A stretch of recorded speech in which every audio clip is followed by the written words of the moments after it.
তো finally guys আমরা এখন বাজারের উদ্দেশ্যে বেরিয়ে গেলাম। আর সব থেকে বড় কথা, যখন আপনি সমাজের চোখে খারাপ হয়ে যাবেন তখন থেকে মূল্যায়ন করা হবে না। দেন আপনি ভালো কথা কইলেও খারাপ হয়ে যাবেন, আর খারাপ কথা বললেও খারাপ হয়ে যাবেন। তো বর্তমান সময় চলতেছে আমার এরকম যে আমি যদি কাউকে ভালো কিছু বলিস তাও আমি খারাপ, এবং খারাপ কিছু বললেও আমি খারাপ। তো এই সমাজ আমাকে খারাপ বানিয়ে ফেলছে, এবং আমার পরিবার আমাকে একগোটা বানিয়ে ফেলছে। সব মিলে আমি মানুষটা এখন বর্তমান খুব দোটানা পরিস্থিতিতে যাচ্ছি। আর সব থেকে যে বড় সমস্যা সেটা হচ্ছে আগামী দিন কিভাবে কাটাবো আমি নিজেও জানি না। তো যেই ভাবা সেই কাজ, এবং নিজেকে গুছিয়ে রাখার চেষ্টা যতই করি না কেন সেটা ব্যর্থতার আদলেই চলতেছে, এবং ব্যর্থ আমাকে থাকতে হবে। কি বলবো ভাই, নিজেকে আর ধরে রাখতে পারতেছি না। যে যত যত স্বপ্ন ছিল আমার একের পর এক ভাঙতেছে, এবং স্বপ্নগুলা নিজের চোখের সামনেই ভাঙতেছে, যেটা কখনো আমি কল্পনা করি নাই। এবং পর্যায়ক্রমে আমি মানুষটা খারাপই থেকে গেলাম, ভালো আর হইতে পারলাম না। তো দিন শেষে আমি কি বলবো, দুর্গা পুজো হচ্ছে, তো এই বিষয় নিয়ে আমি একটা ভিডিও দেখলাম যে আপনার একটা মেয়ে সে ক্যামেরার সামনে বলতেছে যে আমি মুসলিম, আমি দেখতে আসছি। তো এটা সব মিলায় ভালোই লাগছে নাকি তার কাছে। তো আমি বুঝলাম না সে মুসলিম হয়ে সেই কথা কেমনে বলে যে সব ঠিক আছে, একজন আরেকজনের বিষয়টা দেখতে আসা ঠিক আছে। ভাই তুমি মুসলিম কেমনে হইলা? তুমি যদি মুসলিম হইতা তাহলে তুমি কিভাবে দুর্গাপুজোর বিষয়টা তুমি প্রমোট করো? তুমি যদি মুসলিম হও, তোমার ধর্মের বিষয়টা তুমি খেয়াল করো। তোমার ঈদে কয়জন হিন্দু এসে আনন্দ করে, আর তোমার তোমার ধার্মিক অনুষ্ঠানে কয়জন হিন্দু আসে? আমরা মুসলিমরাই হচ্ছে সমস্যা। আমরা হচ্ছে নিজেদের ধর্ম তো ভালোভাবে পালন করি না, অন্যদের ধর্ম নিয়ে মাতামাতি করি, অন্যদের কালচার আমাদের ভিতরে ঢুকায় নিছি। তো সব কথার এক কথা, আমরা ইমান হারা হয়ে গেছি এবং পথভ্রষ্ট হয়ে গেছি। এই যে আপুর কথাটা আমি একটু আগে শুনলাম, তো শুনে আমার খুব খারাপ লাগলো যে উনি নিজেকে মুসলিম দাবি করতেছে, আবার বলতেছে যে দুর্গাপুজোর অনুষ্ঠান নাকি দেখতে যাওয়া ঠিক আছে। তো এই যে জিনিসটা উনি বললো, এটা আসলে আমি মেনে নিতে পারলাম না। কেমনে সম্ভব একটা মানুষ কেমনে এইগুলা বলে যে সে মুসলিম, আবার সে দুর্গাপুজোও দেখতে যাবে, এবং তার কাছে মূর্তি দেখা এবং অনুষ্ঠান দেখা কোনো প্রবলেম না নাকি? এই জন্য ঈদের তো আনন্দ দিচ্ছে আমাদের মুসলিমদের দুইটা বড় বড় ঈদ আছে, যেখানে আমরা বেশ জাঁকজমকভাবে পালন করা হয়। তো ওখানে একদিন দেখবেন তো একটা হিন্দু বা একটা হিন্দু ঘরের ছেলে বা মেয়ে আপনার এই বিষয়টা কখনো দেখে কিনা। তো সবার উদ্দেশ্যে একটা কথা বলি, এখন যেহেতু দুর্গাপুজো চলতেছে, এবং দুর্গাপুজোর সময়ে আমরা অধিকাংশ মুসলিমরাই এই যে প্রায় এগুলো করি। ইভেন আমিও এক সময় যাইতাম, আমিও অনেক আগে এগুলো করতাম, কিন্তু এখন নিজেকে এই দিক থেকে বিরত রাখি, চেষ্টা করি সব কিছু থেকে নিজেকে বিরত রাখা। আর এগুলা থেকে বেরোয় আসেন ভাই, কারণ আপনি মুসলিম, আপনাকে এক আল্লাহর ইবাদত করতে হবে। আদার্স কোনো কিছুই আপনার ব্রেনটা আনলে হবে না।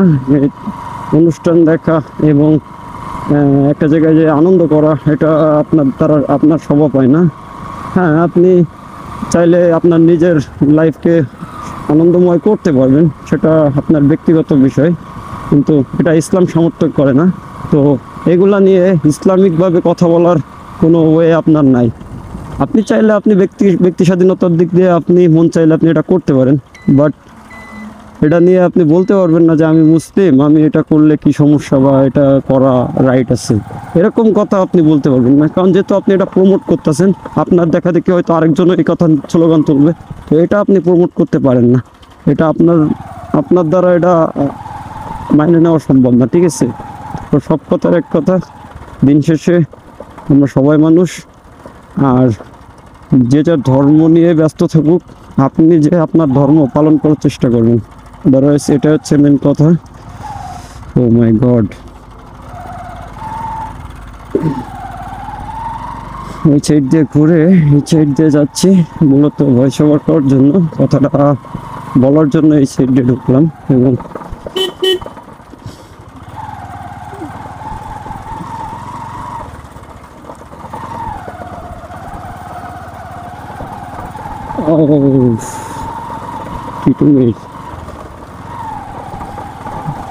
এটা হচ্ছে আমাদের গাজীপাড়া রোড, এবং এখানে আমরা আমার ফুফু বাসা, এখানে এর ভিতরে আমার ফুফুদের বাসা। আর এই সাইড দিয়ে একটু ঢুকে দেখলাম কেমন হয় বিষয়টা। ইটের সলিং তো খুব খারাপ অবস্থা, তো তারপরেও আমি আস্তে আস্তে রাইড করতেছি এবং আস্তে আস্তে যাই, দেখি কি অবস্থা হয়।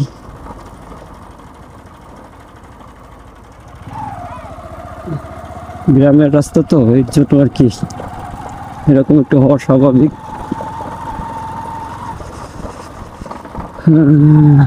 খুব খারাপ একটা পরিস্থিতির ভিতর দিয়ে যাচ্ছে। সময়টা একদম ভালোভাবে কাটাবো।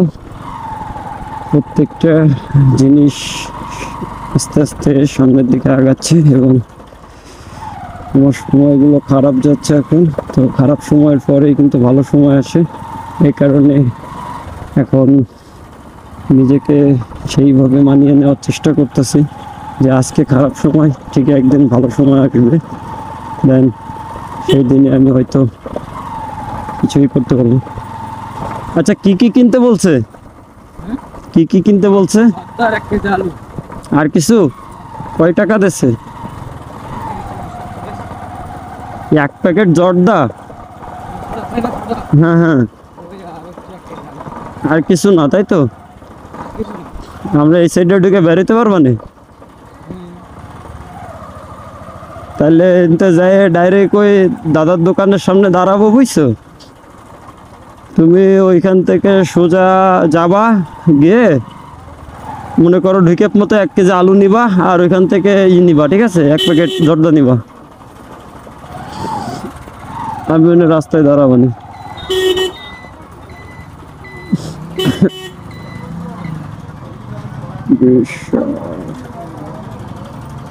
আহা,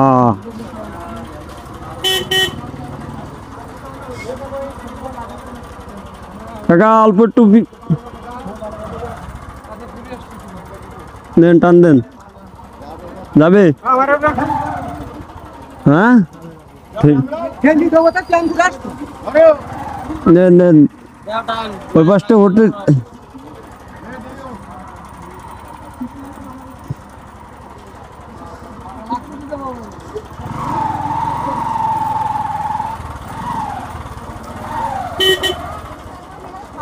ও মাই গড, বাজারের মধ্যে ঢুকতে গেলেও প্যারা।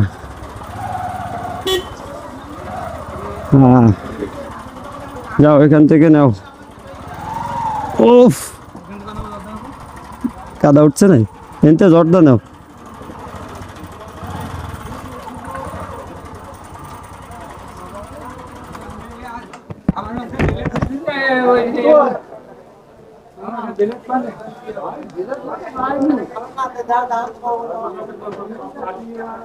কানপুর চোদ্দোর, ওরে বাবা,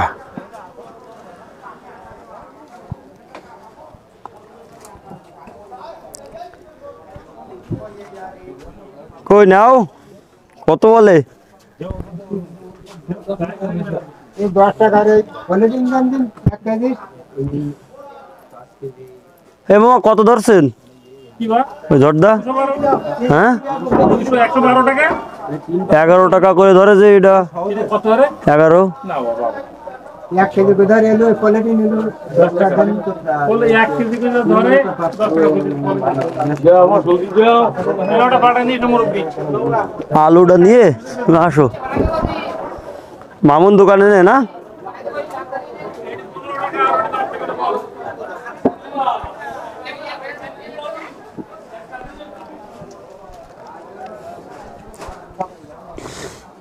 এই ভ্যান টানবে না যেমন 2 টাকা নিয়ে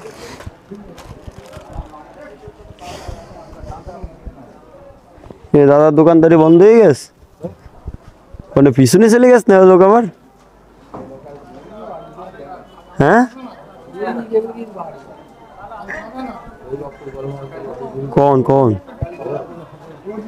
কেমন করিস কে হ্যাঁ কালকে তুমি আর কুড়িবেন না কালকে যাও লেখাও কালকে আপনি যে কমেন্ট দেবেন না তাই দাও ওর বাপের গোলার টিপে দিলি আসলে তো তাহলে না তা এটা তো অন্যায়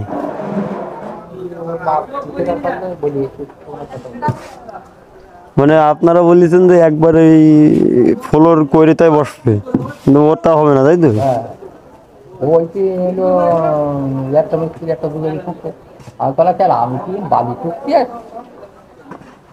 মিস্ত্রি কাজ করছে তুই দুটো যা দুটো দুটো কাজ করবে তো যাওয়ার পর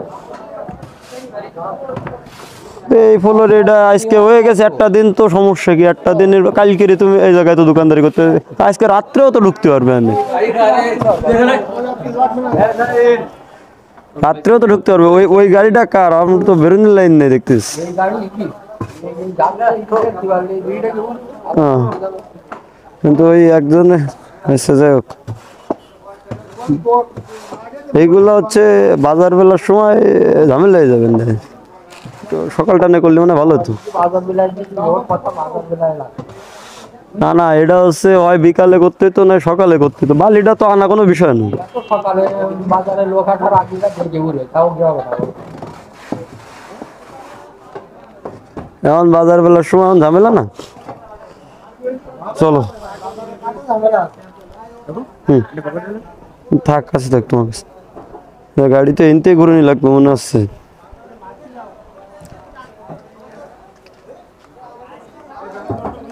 বেরোতে পারবো না না ঠান্ডা লাগছিস না কিন্তু তো ঘুরবে না নে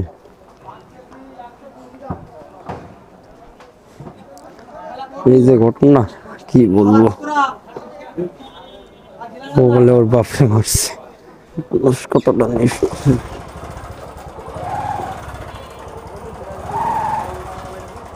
ওটো তো ঘটনা যেটা শুনলাম সেটা খুব খারাপ যে দাদা এখানে যায় চা খাই তো উনি বলে ওনার বাবাকে মারছে তো বিষয়টা আসলে খুব খারাপ লাগলো এটা কেমন কি একজন ছেলে হয়ে বাবাকে মারা এটা আসলে ঠিক না আসলে ওনার ব্যবহার মাঝে মধ্যে খারাপ হয়ে যায় উনি আসলে কি বলবো যাক তো সচক্ষে দেখি না যেহেতু এটা নিয়ে কথা বলাও ঠিক হবে না আন্দাজের উপর কোনো বিষয়ে কথা বলা ঠিক না যতটুকু আমি সিওরিটি না পাই তো যতক্ষণে আমি কথা বলি না বৃষ্টি নেমে গেছে ও বৃষ্টি পরে টাপুর টুপুর নদী এলো বান আমরা কি বেরোতে পারবো এই ভাই আরেকটা লাগা এখানে এনে আরো 2টা লাগাও শাওর বোধা দাঁড়া তো